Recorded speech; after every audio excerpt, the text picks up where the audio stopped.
પ્રથમ જ્યોતિર્લિંગ સોમનાથ મંદિરના પુનઃનિર્માણના 75 વર્ષ પૂર્ણ થતા ભવ્ય અમૃત મહોત્સવની ઉજવણી પ્રધાનમંત્રી નરેન્દ્ર મોદીએ કહ્યું, આ અમૃત મહોત્સવ નહીં પરંતુ આગામી 1000 વર્ષો સુધી ભારતની પ્રેરણાનો ઉત્સવ, આ અસત્ય પર સત્યનો વિજય, આ વિનાશમાં સૃજનનો સંકલ્પ।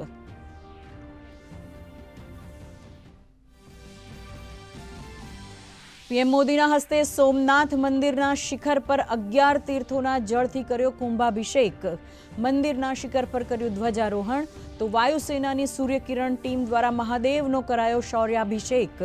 પીએમ મોદીએ વૈશ્વિક મંત્રોચ્ચાર સાથે દેવાધિદેવની કરી વિશેષ પૂજા અર્ચના।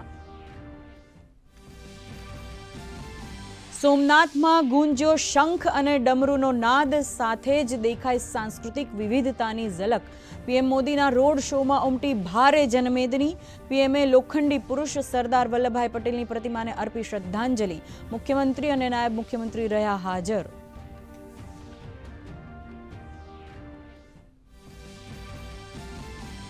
પીએમ મોદી વડોદરામાં પાટીદાર સમાજની એકતા અને ગૌરવના પ્રતીક સમાન ભવ્ય સરદારધામ છાત્રાલયનું કરશે ઉદ્ઘાટન। સરદારધામ પ્રોજેક્ટ સંલગ્ન વિવિધ યોજનાઓનું પણ કરશે લોકાર્પણ અને ખાતમુહૂર્ત। પીએમ મોદીનું પાટીદાર રત્ન એવોર્ડથી કરાશે સન્માન।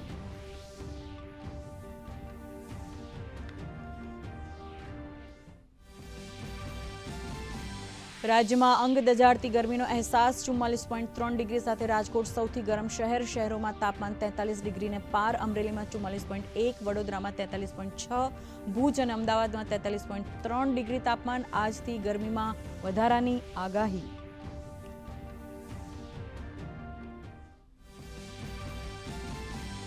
ત્રણ અકસ્માતમાં રાજ્યના કુલ 10 લોકોના મોત। મનાલી ફરવા ગયેલ ભાવનગરના પરિવારની ગાડી ખીણમાં ખાબકતા 5 લોકોના મોત।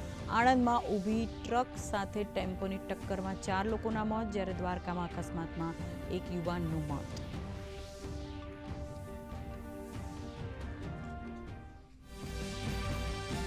કારોબારી સપ્તાહના પ્રથમ દિવસે ભારતીય બજારનો રેડ ઝોનમાં કારોબાર। સેન્સેક્સમાં 1000, જ્યારે નિફ્ટીમાં 300થી વધુ અંકનું ગાબડું। ઓટો અને બેન્કિંગ શેરમાં વેચવાલી।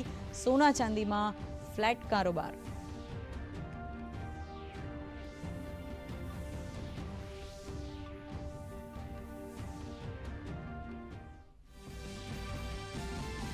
અને આઈપીએલ 2026માં આજે પંજાબ કિંગ્સ અને દિલ્હી કેપિટલ્સ વચ્ચે ટક્કર। ધર્મશાલાના હિમાચલ પ્રદેશ ક્રિકેટ એસોસિએશન સ્ટેડિયમમાં સાંજે 7:30 વાગે રમાશે મેચ।